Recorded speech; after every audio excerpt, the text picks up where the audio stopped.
Hello and welcome, ladies and gentlemen, this is your host, Nux. So, last season, you guys apparently really liked my honest anime descriptions for the season as my first impressions video, and of course requested more. Ladies and gentlemen, more is here. I think this is gonna be my first impression video every single season because it's more fun to make, and it's funnier and still accomplishes the same goal with the simple score that I'm gonna put on the bottom. How to understand the scores, that's why you need to look at this beautifully made image right here to understand the incredibly complex, brutally honest Nux rating system that I hope you've grown to enjoy. Anyway, I have a lot of anime to talk about, and also I will be going in order of popularity from my anime list, so you know I'm not just pulling all these anime out of my ass. Shingeki no Kyojin Season 2. Of course, everyone was waiting for Attack on Titan. So, Funimation and Crunchyroll and everyone else decided this is the best way to hype up the fans for the new season. Let's make the description second season of Shingeki no Kyojin. Wow, everyone's so excited thanks to your awesome description, guys. If it was honest. After 4 years of waiting, Attack on Titan is finally back with a cock tease of only 12 episodes. So prepare for 4 more years of hype for season 3 so its studio can stay relevant. Because everything else they've made was rather lame-ish. And spoilers! They're all Titans. Boku no Hero Academia, second season, and it suffers by the same curse of Attack on Titan. The wonderful description given is the second season of Boku no Hero Academia. I don't see how that can attract any fans with such a lovely description, and frankly, it is honest. It is technically the second season, but you'd think the description should tell you a little bit about what it's about. So, if it was completely honest. Finally, the best shonen in years gets its deserved 25-episode sequel that happens to be the most original arc in years. A tournament arc, where dumb luck and ridiculous decisions are more important than OP superpowers. Rokudenashi, Majutsu, Koushi to Akashic Records. So aside from that being an incredibly long name, this is our magic fantasy high school harem of the season. So, how is it described? Well, Sistina attends a magical academy to hone her skill in the magical arts, hoping to solve the mystery of the enigmatic Sky Castle. After the retirement of her favorite teacher, the replacement Glenn turns out to be a tardy, lazy, and seemingly incompetent bastard of an instructor. How is it that Glenn was handpicked by the best magician in the academy? They got an important thing wrong about this. They're making believe Sistina's attending the school trying to figure out the Sky Castle business is actually important. They're focusing on the wrong part of the entire show. They got one part right. If it was honest. Glenn Sensei, who's a tardy, lazy, and seemingly incompetent bastard of an instructor, still turns out to be an OP badass and gathers a harem of 14-year-old girls,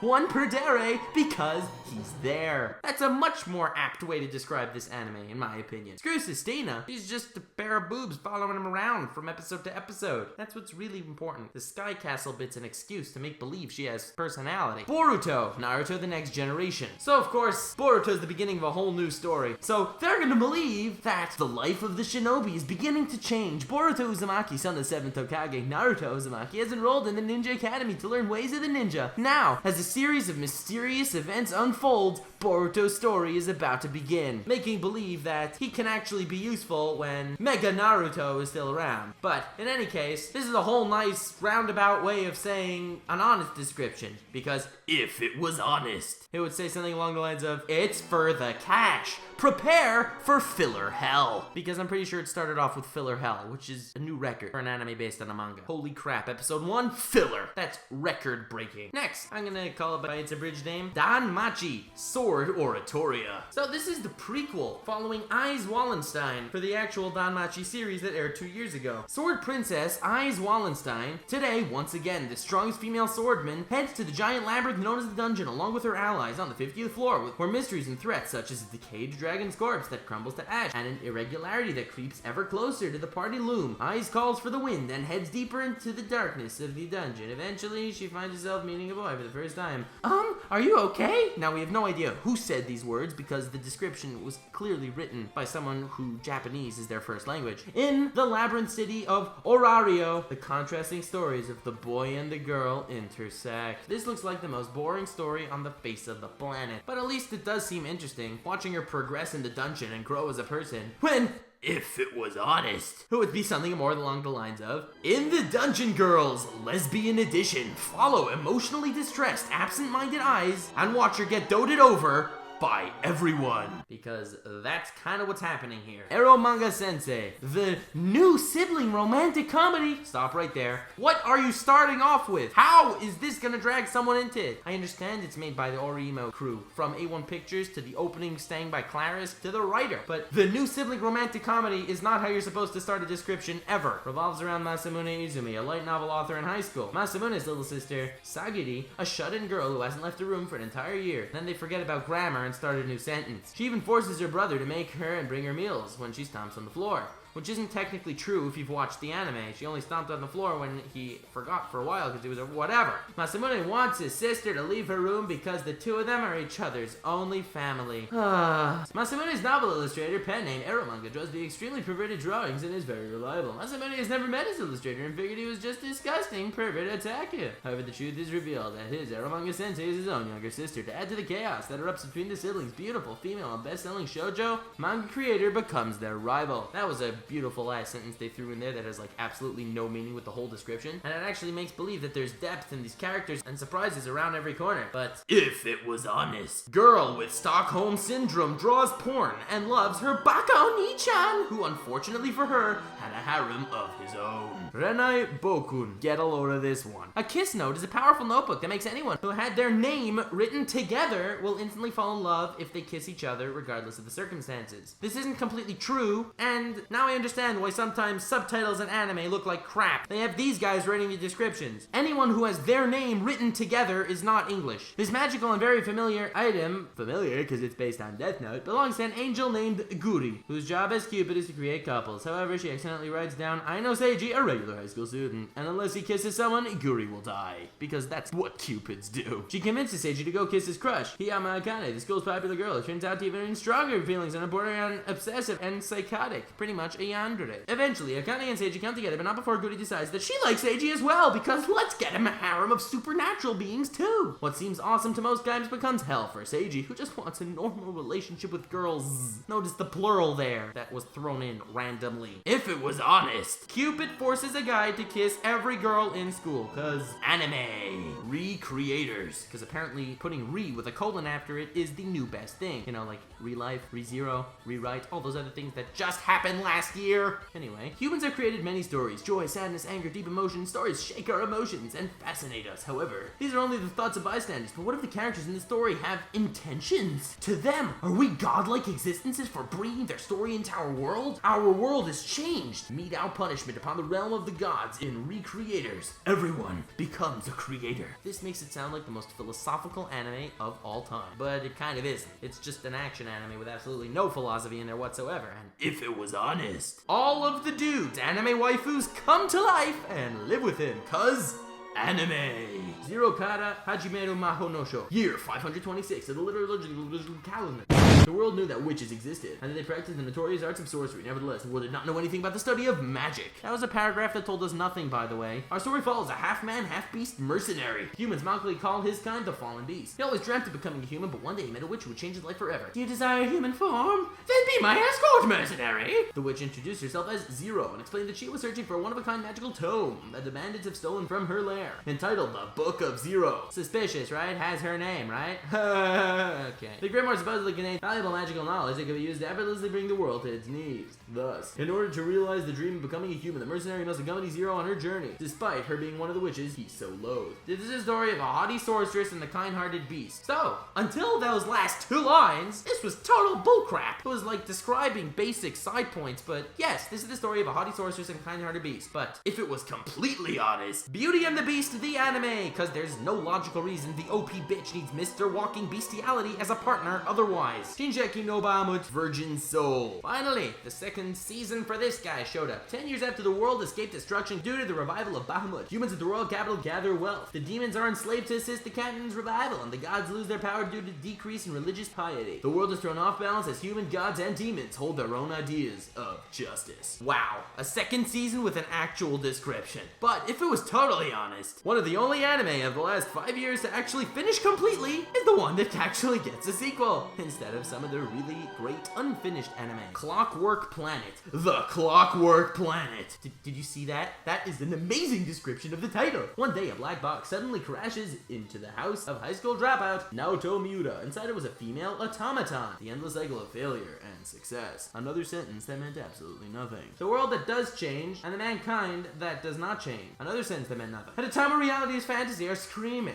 The encounters of these two make the gears of fate move. If it was honest. Robot sex slave falls into Geek's home by chance. He doesn't bone her. Busou Shoujo Machiavellianism. That's a really long word. The Private Aichi Symbiosis Academy was originally a high school for high-class girls. When it became co-ed, the girls, out of fear, asked to be permitted to bring weapons to school, which was anime. When that was enforced, a 5-member vigilante corp-like organization called the Supreme Five Swords was also formed. After many generations, the Five Swords eventually became a group that corrected problematic students, proactively accepting such students in order to correct them. Nomura Fudo was sent to the school after being part of a huge brawl. What will he do when the only options he has after enrolling are being expelled from the school or being corrected in the way the rest of the male students were? Being forced to dress and act like a girl. Aside from this anime making absolutely no sense, if it was honest, imagine Kill la Kill focused on a harem instead of whatever the hell Trigger did there. Because this is the most Trigger-like anime I've ever seen to not come out of Trigger. Sakurada Reset. Nearly half the population of Sakurada, a small town near the Pacific Ocean, has some sort of unique power. These powers range from being able to enter the mind of a cat to resetting the world back to a certain point in time in the past. There's a group known as the Rinkyoku that controls and monitors the use of these powers. Asake, and he was in a high school club and missions and stuff, and 3 days and whatever, and blah blah blah.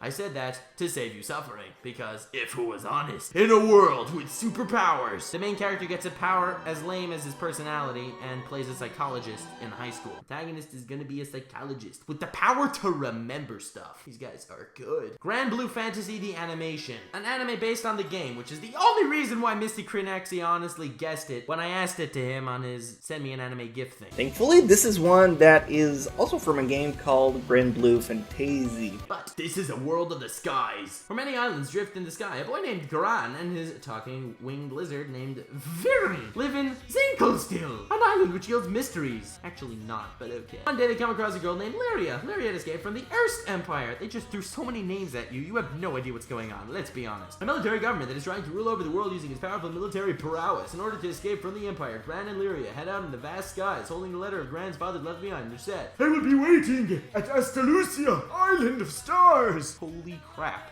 I bet you the average word in that description made no sense to you. But if it was honest, Gran wants to fly to another island, so when 2 hot girls fall on him from the sky and accidentally kill him and then bring him back to life, they're off on an adventure! Because that's really what happened. I'm not even like exaggerating a little, I am dead serious. Okay, now it's gonna come one with a really long title, so I apologize in advance. Shuumatsu Nani Shitemasu ka Isogashi desu ka Sukete motate meshimuki faki. I don't give a shit.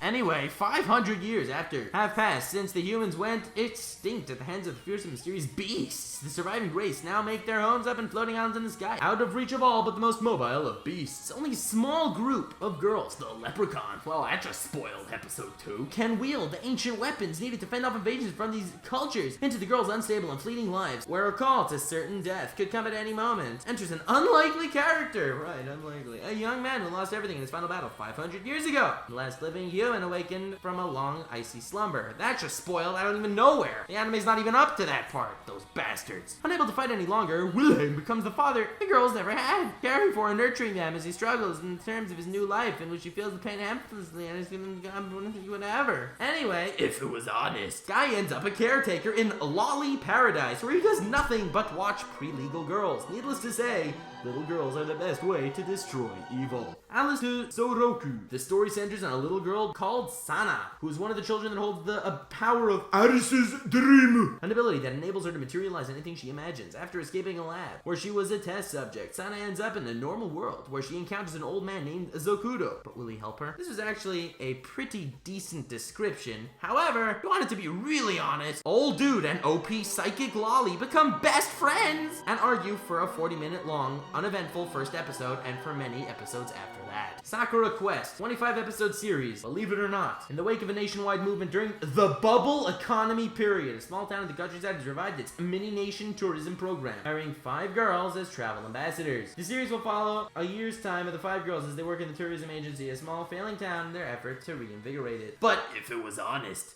girl hates the country, so she moves to the city, only to get a job in the country. And her job is dressing as Bigfoot for a living. What incredible crap can befall her there? Find out in a 25 episode long series that even Attack on Titan isn't getting. Sin, Nanatsu no Taizai. You will be the worshipper of these devil lords? That sounds so Google translated, it's unbelievable. You will be the worshipper of these devil lords? These beautiful lords lead humans to the 7 deadly sins: pride, envy, wrath, sloth, greed, gluttony, and lust. A revealing fantasy that craves to corrupt and steal true happiness starts now. But if it was honest, after Lucifer, a massive-breasted fallen angel, fell to hell and got stripped and fondled there, she and a different pair of talking boobs proceeded to the human world to spread the etchiness around. Berserk 2017. The description. No synopsis yet.